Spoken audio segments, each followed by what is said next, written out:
Well, good morning, gentlemen. We're ready to begin. So there was some change left at the bookstore this morning, and so I'll leave it up here. You can come and claim the $11 or so. Otherwise, it'll enter the Nappi Scholarship Fund. And you too could make my graduation possible. You know, I heard a story recently about a man who went on a pilgrimage, and as has been true for 1,000 years, he put on his seashell around his neck to embark on a spiritual journey. He decided, though, that he didn't want to do it in a conventional way, that he wanted to go on a pilgrimage in a hot air balloon.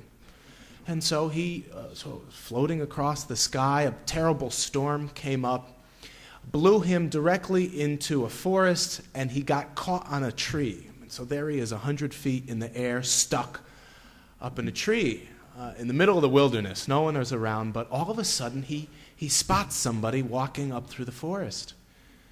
And the man yells down, "Thank God, can you tell me where I am?"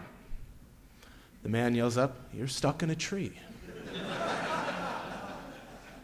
The guy from the balloon yells down, he said, "Are you by any chance a lawyer or a theologian?"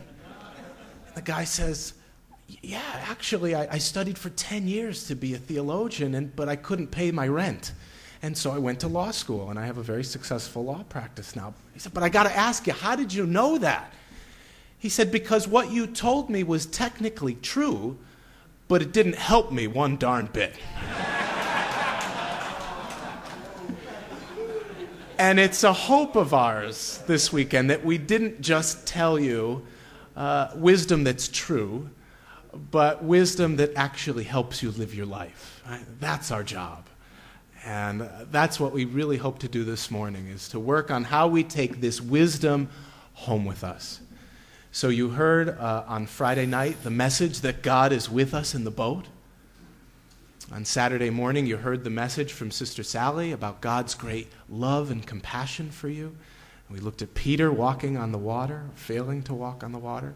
Father David invited us really to lay our weaknesses and our brokenness and our sin before the loving arms of God. And yesterday afternoon, we talked about not biting the hook when those fearful moments come. So this morning, we conclude this journey from fear to love as we explore these final footsteps toward love. And that word itself is so diluted in our culture.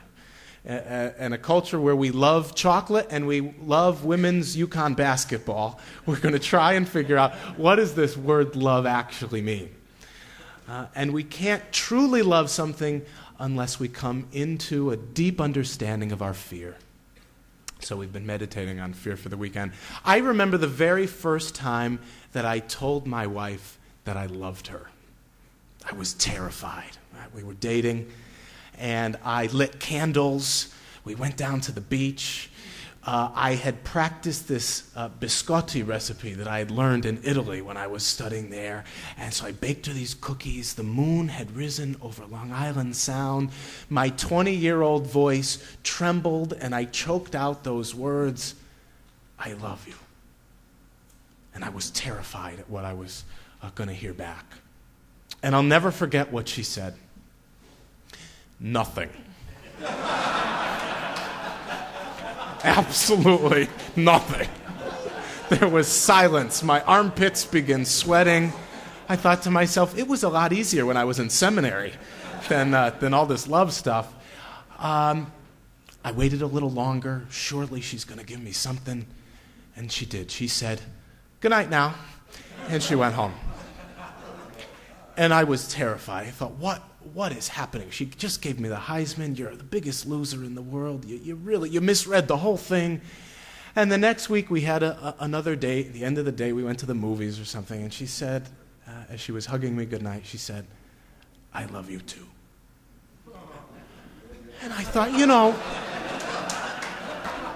I've spent my life studying theology, studying love. I know a few things about love. I'm Italian, of course. We know a few things about love. I said, why did you leave me hanging back there?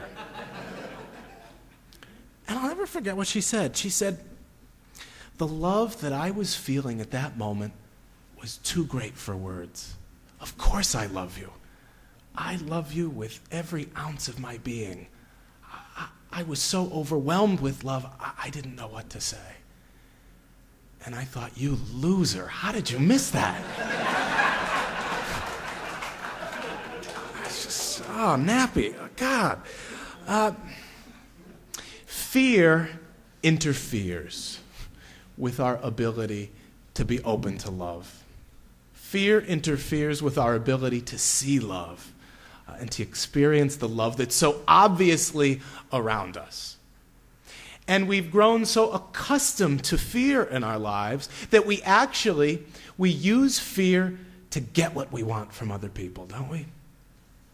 So I just heard myself say the other week, if you don't eat your vegetables, you won't get any dessert. The fear. Now, the doctor says if you don't lose weight, you're going to have a heart attack. I got a phone call over dinner last year. I'm not sure why I answered the phone during dinner, because you know who was calling, right? The telemarketer. And they said, good evening, Mr. Nappi. I'm calling from so-and-so home security system, and I'm wondering if you're interested in talking about the possibility of having a home security system installed right there in Waterbury. I said, no, thanks. I'm in the middle of dinner. Thank you very much for calling. He said, Mr. Nappi, do you have children? He said, I know you'd really want to keep them safe. I said, thank you very much, but I'm feeling really safe here, and thank you for calling. He said, Mr. Nappi, I've done a little bit of research, and do you know that within the last month there have been 5 break-ins within a mile of your house? Are you sure you're doing everything to keep your family safe? So all I could do was practice my deep breathing exercises like I teach you to do, and I thanked him and hung up the phone. So do you know why we use fear? Why doctors and parents, why teachers use fear? Because it works. That's right. Fear works. Because of fear, children eat vegetables, people begin losing weight, people go to church. Fear is a powerful motivator for a little while. But what is absolutely true, in the end, all of us will grow to resent what we fear. It will be very